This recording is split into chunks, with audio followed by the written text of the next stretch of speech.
హనుమంతుని వాక్యాలు వినగానే సుగ్రీవునికి భయం పోయి సంతోషంగా హాయిగా ఊపిరి పీల్చుకున్నాడు. ధైర్యంగా లేచి రాముని ముందుకు వచ్చి నమస్కరించి, రాఘవ, ధర్మనిరతుడివి, పరాక్రమశాలివి, కోసల సార్వభౌముడివైన నీవు వానరమాత్రుడైన నాతో స్నేహం కోరుతున్నావంటే నిజంగా ఇది నాకు సత్కారం. రామా, నేను నీతో స్నేహాన్ని వాంఛిస్తూ నా చేయి చాచుతున్నాను. నీవు చేయి కలుపు, దృఢమైన స్నేహబంధం ఏర్పరచుకుందాం అన్నాడు. సుగ్రీవుని నోటి నుంచి స్నేహభాషితం విన్న రాముడు ఆనందపరవశుడై చేయి కలిపి స్నేహబంధంతో సుగ్రీవుని కౌగిలించుకున్నాడు. అంతటా హనుమంతుడు గబగబా అగ్నిని రగిల్చాడు.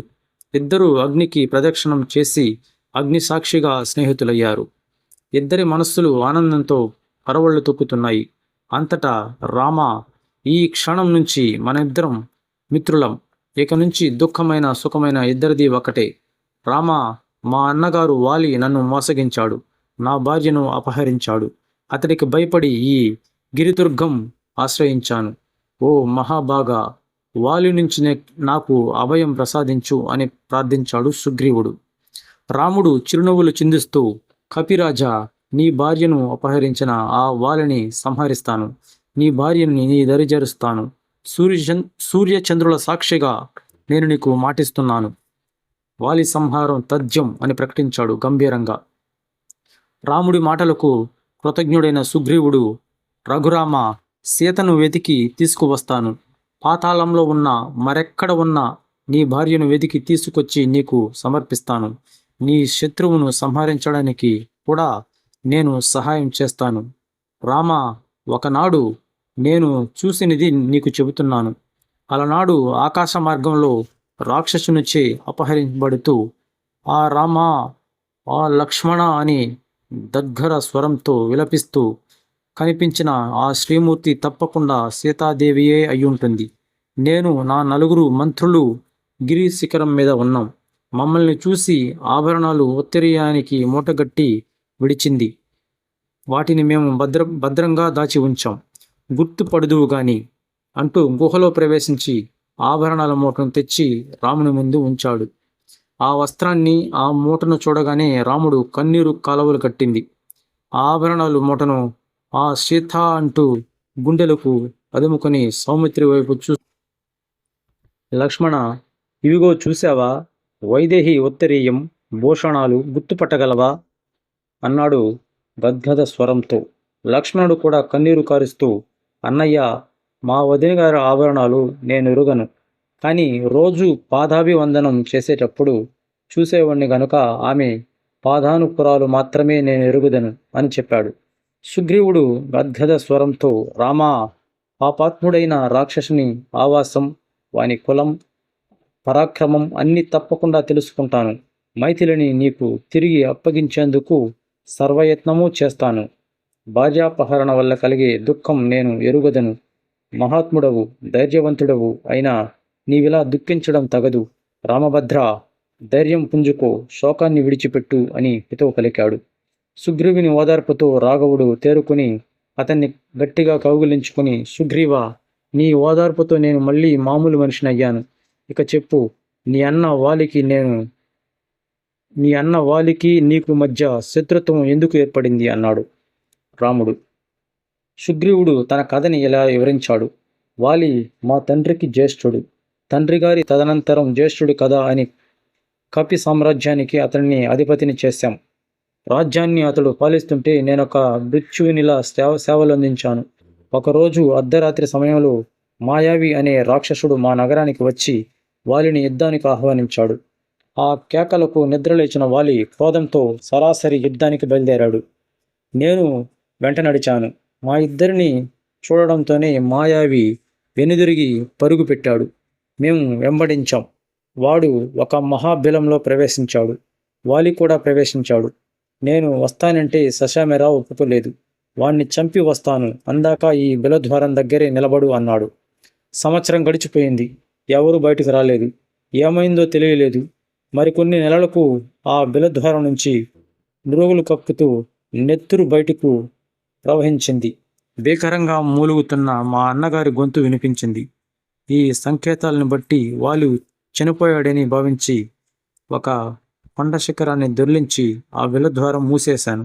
అన్నగారికి తర్పణాలు విడిచిపెట్టి కిష్కింధకు చేరుకున్నాను. అంతా కలిసి నన్ను పట్టాభిషిక్తుణ్ణి చేశారు. కొంతకాలం నేను రాజ్యాన్ని పరిపాలించాను. ఇంతలో ఉన్నట్లుండి ఒకరోజు హఠాత్తుగా వాలి ప్రత్యక్షమయ్యాడు. నన్ను నానా దుర్భాషలాడాడు. నేను చెప్పేదేది వినిపించుకోకుండా రక్త సంబంధాన్ని విస్మరించిన నీచుడిని అంటూ నిందించి నన్ను కిష్కింధ నుంచి తరిమాడు. నా భార్య రుమని చెరబట్టాడు. వాలి వారి నుండి తప్పించుకోవడానికి భూలోకమంతా పరుగులు పెట్టి చివరికి ఈ ఋష్యముఖ పర్వతాన్ని ఆశ్రయించాను. ముని శాపకరణాల వల్ల ఈ ఋష్యముఖం వాలికి ప్రవేశింపరనిది. అందుకని ఇక్కడ తలదాచుకుంటూ భార్యావియోగంతో కుమిలిపోతున్నాను. ముని శాపమా? ఎవరా ముని? ఏమిటా శాపం అన్నట్లు ప్రశ్నార్థకంగా సుగ్రీవుని వైపు చూశాడు రాముడు. ఒకసారి దుందుబి అనే రాక్షసుడు మహేశాకారంలో వచ్చి కిష్కింధ ద్వారంలో నిలబడతాడు. వాడు అంతకుముందు సముద్రుడిని యుద్ధానికి ఆహ్వానిస్తాడు. సముద్రుడు భయపడి నా వల్ల కాదంటూ హిమాద్రిని చూపిస్తాడు. ఆ హిమవంతుడు కూడా నాకు యుద్ధాలు రావంటూ నీకు దీటైన వీరుడు వాలి అని చెప్పి కిష్కింధకి వెళ్ళమంటాడు. వాడు కిష్కింధకు వచ్చి వాలిని రెచ్చగొట్టాడు. ఇద్దరికి ఘోర యుద్ధం జరిగింది. వాలి పిడిగుద్దులకు మోకాలి పోటులకు తాళలేక దుందుబి ప్రాణాలు కోల్పోతాడు. ఆ కళేబరాన్ని వాలి 2 చేతులతో పైకెత్తి దూరంగా విసిరేశాడు. ఆ విసురుడికి దుందుబి నోటి నుంచి రక్త బిందువులు వెళ్ళి మాతంగాశ్రమంలో పడ్డాయి. మాతంగ మహర్షికి కోపం వచ్చింది. ఇది వాలి పని అని గ్రహించి నా ఆశ్రమం ఉన్న ఈ వనంలోకి వస్తే వాలి మరణిస్తాడని శాపమిస్తాడు. వాలి మనిషి ఎవడు కనిపిస్తే వాడు శిలైపోతాడని శపిస్తాడు. ఆ శాపభయంతో వాలి ఈ ఋష్యముఖ పర్వతానికి రావడం మానేశాడు. అందుకే నేను దీనిని ఆవాసంగా ఏర్పరచుకుని నివసిస్తున్నాను అని వివరించిన అనంతరం, వీగో పర్వతాకారంలో ఉండే ఇది బలగర్వంతో వాలి విసిరిన దుందుబి అస్థిపంజరం రామా. ఆ వైపు చూడు, 7 సాలవృక్షాలు కనిపిస్తున్నాయి. వాలి ఆ సాలవృక్షాలన్నింటినీ ఒక్కొక్కటిగా విసిరేశాడు చాలాసార్లు. నువ్వు కూడా ఒకే బాణంతో ఈ 7 ఏదో ఒక సాలవృక్షాన్ని ఛేదిస్తే నీ పరాక్రమం విశ్వసిస్తాను. అలాగే ఈ మహారాక్షసుని అస్థిపంజరాన్ని ఒంటికాలితో లేపి 2 ధనస్సుల పాటి దూరం విసిరితే చాలు, నాకు నీ ప్రజ్ఞ మీద నమ్మకం కుదురుతుంది అన్నాడు సుగ్రీవుడు. రాముడు చిరునవ్వులు చిందిస్తూ కాలి బొటను వేలుతో దుందుబి కళేబరాన్ని అవలీలగా నెట్టాడు. ఆ మాత్రానికే అది వెళ్ళి 10 యోజనాల దూరంలో పడింది. సుగ్రీవుడి ముఖం వికసించింది.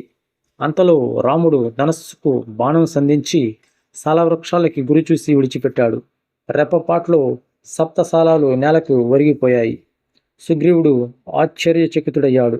చేతులు జోడించి నమస్కరించి, రామా, ఇంద్రునితో సహా సర్వదేవతలను జయించగల సమర్థుడమైన నీ ముందు ఇంద్రుని కొడుకు వాలి ఎంత?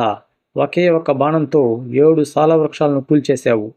గిరిని భువిని కూడా చీల్చివేశావు. రణరంగంలో నీకు ఎదురు నిల్వగల మొనగాడు లేడు. రామా, నీకిదే నా సహస్రాధిక వందనం. నా కార్యాన్ని తక్షణం సాధించిపెట్టు అని ప్రార్థించాడు. తనకి నమస్కరిస్తున్న సుగ్రీవుణ్ణి రాముడు గట్టిగా కౌగిలించుకున్నాడు. అటు తర్వాత ఆదరంతో, మిత్రమా, ఇప్పుడే కిష్కింధకి వెడదాం. వాలిని యుద్ధానికి పిలువు. ఆ తర్వాత కార్యం నేను పూరించేస్తాను అని అభయమిచ్చాడు రాముడు. అందరూ కిష్కింధకు చేరుకున్నారు. రామలక్ష్మణులు సమీపంలో ఉన్న చెట్టుచాటున దాక్కున్నారు. సుగ్రీవుడు కిష్కింధాపుర ద్వారం వద్ద నిలిచి ఆకాశం బద్దలయ్యేటట్లు భీకరంగా అరిచాడు. అది సుగ్రీవుడి కంఠస్వరంగా గుర్తించిన వాలి పరుగు పరుగున బయటికి వస్తూనే కలయబడ్డాడు. ఇద్దరూ ఆగ్రహావేశాలతో ద్వంద్వ యుద్ధానికి దిగి పిడుగుల్లాంటి గుద్దులతో ఒకరినొకరు కొట్టుకుంటున్నారు. రాముడు ధనుర్ధరి అయి చూస్తున్నాడు. ఇద్దరు ఒకే రూపంలో ఉన్నారు. ఎవడు సుగ్రీవుడు ఎవడు వాలియో తెలుసుకోలేకపోయాడు. బాణం విడవడానికి సంశయించాడు. తాను సంహరించవలసినది వాలినే. ఒక్కలాగే ఉన్న ఆ ఇద్దరిలో వాలి ఎవరో ఎలా తెలుస్తుంది? ఇంతలో వాలి చేతిలో ఓడిపోయి సుగ్రీవుడు ఋష్యముఖానికి పారిపోయాడు. రామలక్ష్మణ హనుమంతులు ఋష్యముఖం తిరిగి వచ్చారు. రామ, నీ పరాక్రమం బాగా చూపించావు. వాలితో నన్ను చావుగొట్టించావు కదా అన్నాడు సుగ్రీవుడు బాధతో నిందిస్తూ. అప్పుడు సుగ్రీవ, ఆకారాల్లో, రూపంలో, నడకలో అన్నింటా మీ ఇద్దరు అన్నదమ్ములు ఒకేలాగా ఉన్నారు. మీ ఇద్దరిలో వాలి ఎవరు, సుగ్రీవుడెవరు గుర్తుపట్టలేకపోయాను.